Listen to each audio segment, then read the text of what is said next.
Ito nga pala mga alaga ko nang galing pa sa Burgos sa Balayan.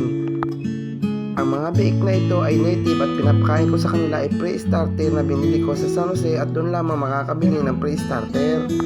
Katatapos lang palang madipap ang mga baboy dito sa Magsaysay noong Oktubre at walang natira kahit isa. Ang mga natirang baboy dito nung nadipap ng pamahalaan ay ganito lamang mga native. Dahil ang native ay napakatatag sa mga virus na lumalabas ngayon sa panahon ngayon. Dito sa aming lugar ay ako pa lamang may baboy dito, native nga lang.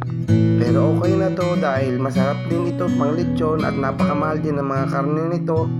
Ang handa-handa sa birthday at hindi ka nabibili at napakamahal ng karne dito, 420 ang kilo dito sa Magsaysay, Occidental Mindoro.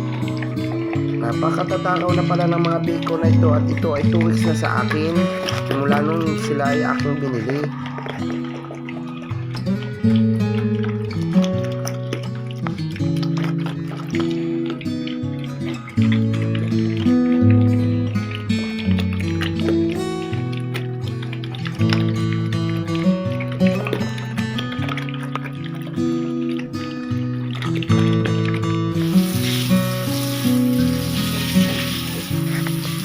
Pagkatapos ko nga pala silang pakainin, sila ay aking paliliguan at hugasan ang kanilang kulungan upang mawala ang kanilang mga baho. Pinaliliguan ko sila sa tanghali dahil napakainit dito sa Mindoro. Napakasisigla nitong aking mga biik at napakatakaw, kain naman talaga.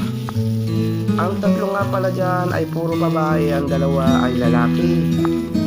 Ang isang lalaki ay hindi ko pinakapon dahil gagawin ko itong barako.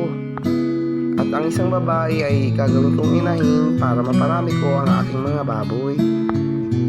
Pagkatapos ko nga palang silang paliguan at hugasan ng kanilang kulungan, ay papakainin ko sila ng mansanas upang ito ay kanilang himagas. Ay kainaman, katatakaw talaga.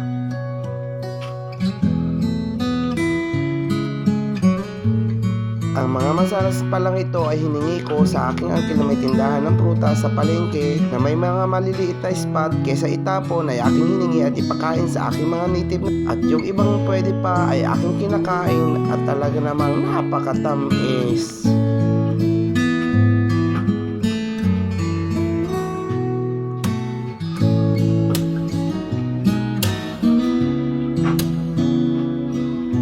Napakarami ng aming mga baboy dati.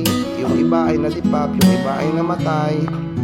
Sa awa ng PCIC, ito ay na-denied at hindi kami nabayaran. Ilang beses nila akong binabalik-balikan noon pero wala pala ako sa kanilang listahan. Kaya nga pala pinapakain ko mansanas sa kanila araw-araw. Napakasisigla talaga itong aking mga native na baboy dahil sa kanilang mga kinakain gulay at ang kanilang pigs ay konti lamang.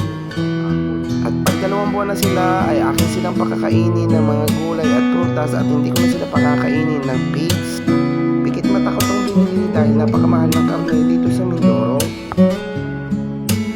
Hanggang sa muli, maraming salamat sa inyong panonood at maraming salamat sa Panginoon.